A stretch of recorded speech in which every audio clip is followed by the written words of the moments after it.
Hello and welcome to this talk and presentation about fostering student creativity with Minecraft Education Edition. What we're going to talk about today are 3 to 4 different areas of learning within Minecraft Education Edition within the primary school. So we are going to demonstrate to you about how our students learn through Minecraft Education Edition, the breadth and depth of topics ranging from children who come to school at age 6, and go through to year 6, and the breadth and depth and the different topics that the students experience in that age range. Within our school, we are just shy of around 3,000 students. We're an 8th form entry school in the primary school. And so Minecraft also goes into the secondary building as well, and goes all the way up to year 13, where there are individual projects. The most recent being the development of the school itself, while we were undergoing what we call continuing student learning, while students were learning at home. So I'm going to introduce myself. My name is Glenn Malcolm, and I am the cross-campus advisor for technology at our school, which is Bangkok Pattern School in Thailand. This clip is also on my website, which is edtechlounge.com, and I am going to just take my face away here so you can see the full URL behind me. So my Twitter handle is edtechlounge, and this is at edtechlounge.com/BettAsia. If you're seeing this somewhere else, please go there and you can collect the resources and the tools and everything that you need in order to use this the very next day, which is one of my mantras, that if somebody's presenting something to you as a teacher, as an educator, then you need these things to go into a classroom the very next day and say, let's have a go at this. So I'm going to go and skip forward here, and we have a quote. I'm going to start with a quote because I watch a lot of YouTube with my son with Minecraft, and one of his favorite characters, or one of his favorite YouTubers, is Green, and this was I saw this in the comment section underneath one of Green's videos, and it says Minecraft isn't just a game, it's an experience of creativity, imagination and human achievement. And we can't argue with that, really. There's 647 people who've liked this, and also Green has liked this himself. What makes me laugh, though, is this is Benicio the person, and we thank Benicio the person for such a profound statement. But, I mean, jokes aside, for students, this is kind of sometimes the be-all and end-all to enjoyment with collaborative games and supporting learning collaboratively as a team, within a world, playing a game within a game, in order to advance your competitive level of understanding within a topic that we will go and have a look through in a second. But this is what students have relayed back to me at my school, to say that this is what they want in their curriculum. They want to use Minecraft, and they want to be with their friends, they want to have a team event, and they want to learn alongside that. And who are we to argue with this? So we're going to demonstrate 3 areas, and then I've got a very quick deep dive into what we do in the year 6, which is an extended topic using all the elements of Minecraft Education Edition that the students have learned previously. And we're going to see 3 different age ranges here, starting with atomic theory. At our school we have a science week, if you like. It's not really science week that you have internationally or in the UK or somewhere like that. We have our own science week, and we invite scientists who are teachers within their own right, and they talk about atomic theory, and they bring science to life. Huge explosions, fire, you name it, and the students absolutely love it. And so alongside that, we are able to run a standalone atomic theory project with year 2. So these children are 6 and 7 years old, and if you listen to their conversations, you'll see that they've gone from that discovery level to understanding the application, finding their own way, using materials that we give them, and then their language changes at the end, because you can see that there are secondary actions upon what it is that they learned. So let's listen to Ilyas and Emma, and they will let us know how they learn with Minecraft Education Edition Atomic Theory.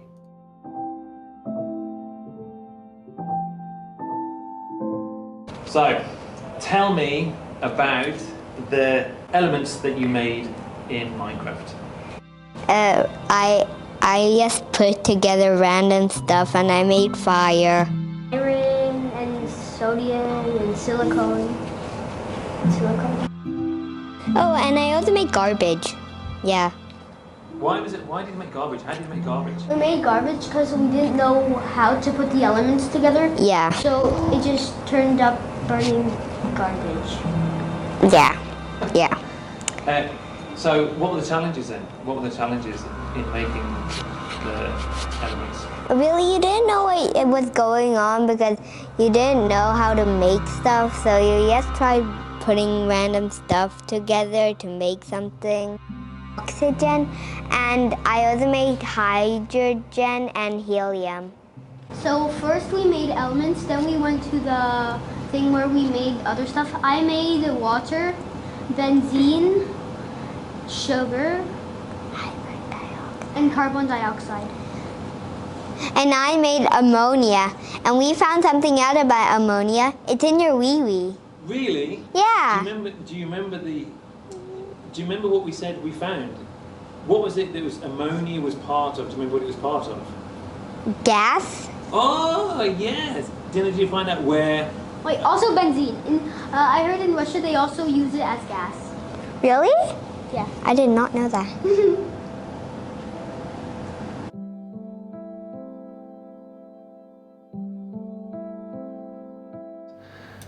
This was really important for us, and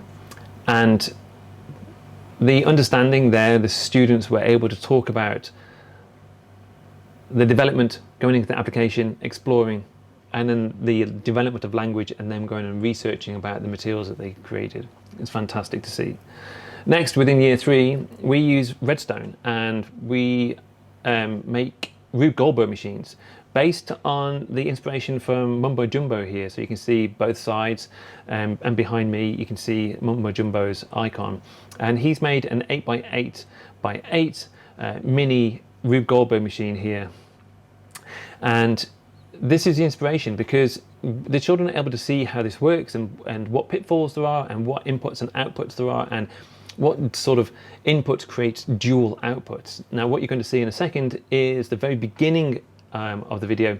It's a very short clip, and the students talk about their challenges and how it's important to work as a team in this event. But the students go through 3 different stages until their final project. So they learn what inputs are, because students invariably don't really use Redstone at a young age. And when they're introduced to it here, this is largely the very first time. There's about 90% of the class haven't used Redstone before, so they don't know about inputs and outputs. They don't know about AND gates, OR gates, NOT gates, and OR gates, and all these elements that go with creating a working Rube Goldberg machine like this. And the point of a Rube Goldberg machine is to create it and make it as ridiculous as you possibly can. So these are 3 students who are going to talk to us about their challenges and their development within Rube Goldberg machine creation.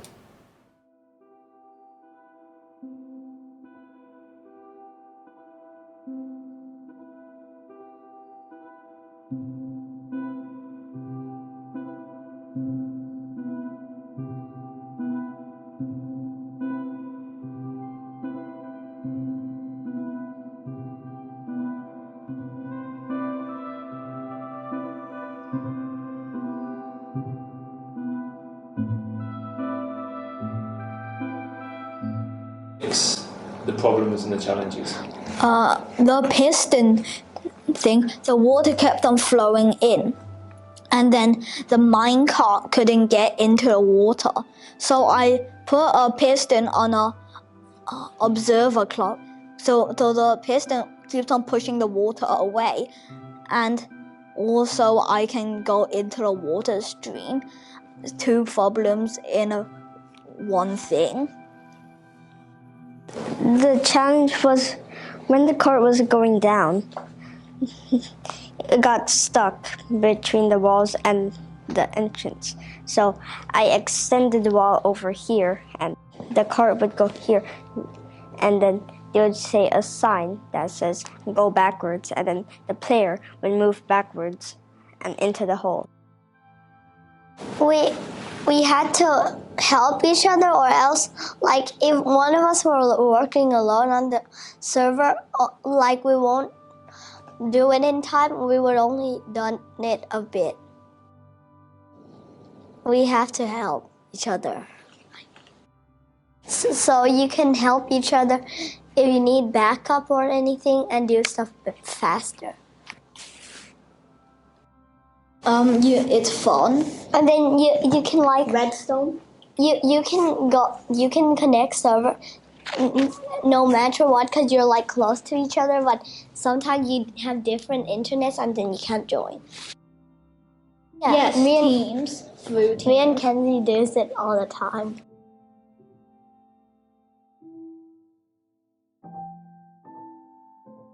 So the students there telling us about the way that they solve problems as a team within something that they are really novices at, and then they become, in their own right, very well versed in creating Redstone machines.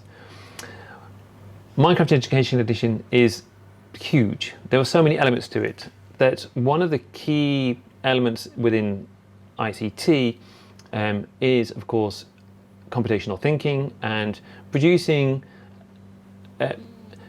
algorithms for a working environment. And the agent coding within Minecraft Education Edition allows us to build on this within that game environment the students just so crave. And so working with pairs and threes, they're able to get an agent to build certain aspects within a game environment. Within Minecraft Education Edition, they have pre-made sort of off-the-peg coding games and challenges.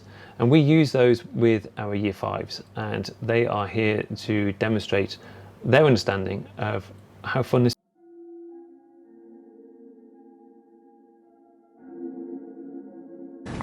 So when I use my agent to move, I use myself to walk first to see how many.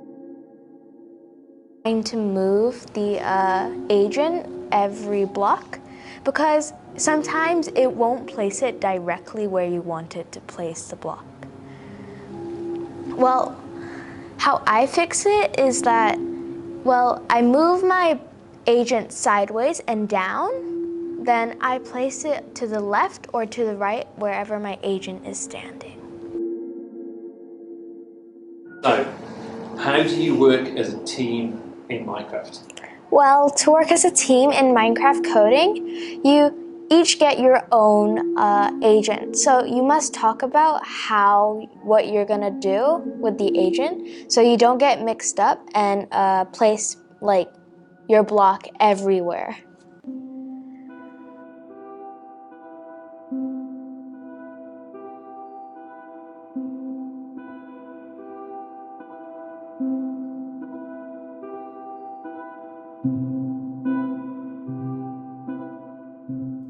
So the Year 5 students there are really enthused about creating problems and solving problems within their games, because, as I mentioned at the very beginning, the students want to be in that game environment with their friends, and they want to solve problems and build things within that game environment, because the joy of working collaboratively with somebody who is going to support you as well is a huge boon for those students.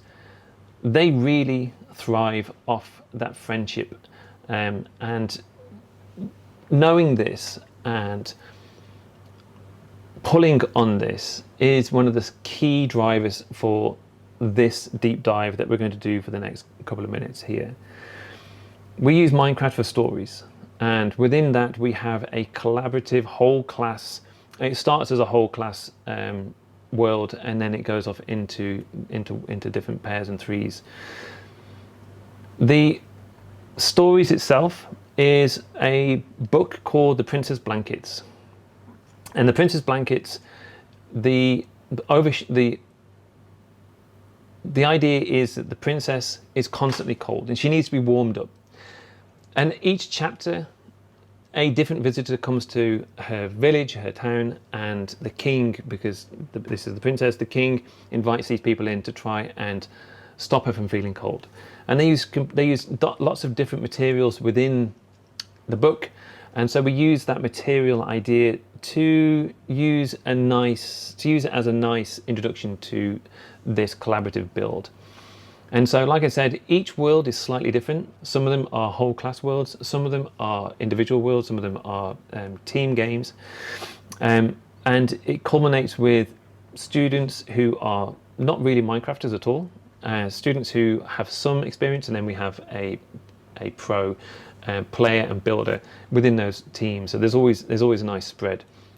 We also change it up so that the students who is the pro builder, doesn't sort of commandeer everything that's happening with the other two. So usually the pro builder is the advisor to the others, and usually the non-player is the builder. The other two are the ones who are guiding and coaching, what we call coaching, and they're coaching the non-builder, or the novice, shall we say. And so in the book, the princess is given soil, wool, wood, so this comes as whole forests, hillsides, landscapes, the ocean, and you'll see in a second that we use the ocean as an environmental, as a nod to the environmental aspects within our lives. And so this culminates in using the game elements such as bees, for example. Bees within the game will only pollinate plants during the day. So while it's at night here, you can see that this is at night, the forest to the left-hand side is permanently on fire.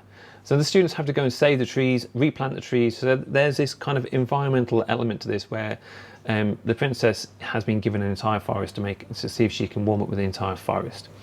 She doesn't, and so the way that the students are successful in this world is that you can see to the right hand side that it's completely desolate, and in the center there are chests of plants and materials to dig and put the fires out and replant the forest. But they can only do this within the game. I've set the game so there are coding elements within here that I've set so that the students can only generate this with the bees. This comes to the finale within the story, and the thing that the princess is missing is love, and she falls in love with this stranger who appears in town, and he starts to play a musical instrument. I can't remember. I think it's a flute or something like that. And all of a sudden, she feels this warmth within her body that she's never felt before. And so, in Minecraft, you are able to use things called note blocks, and the note blocks go on top of different materials. And when they go into different materials, they create a different sound. So you may have gold as a bell, and you may have wool as a guitar, and things like this. But if you're able to create a loop, then you're able to create a beat. And then if you can create a loop with other materials and other sounds, you're able to create a melody. And so we use the nether here because it's really dark and mysterious, and we set the music to be in this dull kind of tone. Everything's in this kind of low key, and the children have to go and create something that's jolly, like Fairy Shaka, and so they have to get that whole melody going. At the same time, there's a whole story arc within these worlds, and they have to find the Easter eggs that are within every game. And so once they've collected these Easter eggs, they can go and take this to the princess who is hiding in this world, and you can give her this prize. In this case, it's a Minecraft broken disc, and she fixes the disc, and then you're transported to the trophy room, which is a boat floating in the air. The world itself is actually from a company called Litcraft, who built this world for Robert Louis Stevenson's Treasure Island. And so the world itself is set for Treasure Island. So there are different aspects within this that lead us, if you want to use a literary bent for this and go further, then you can use this as a Treasure Island map as well. And Litcraft are the people who can provide you with all the materials as well. So that's my presentation for today. Live, we are going to ask lots of questions within the event, but you're able to go and tweet me and you can ask the questions about the world here. Again, it is at edtechlounge.com/Asia. Apologies for the text at the bottom. So edtechlounge.com/BettAsia, and then I am at edtechlounge. And I wish you all the best. Get in touch and you can collect the free resources from my website or anything that you need to ask me about on Twitter. Have a great day.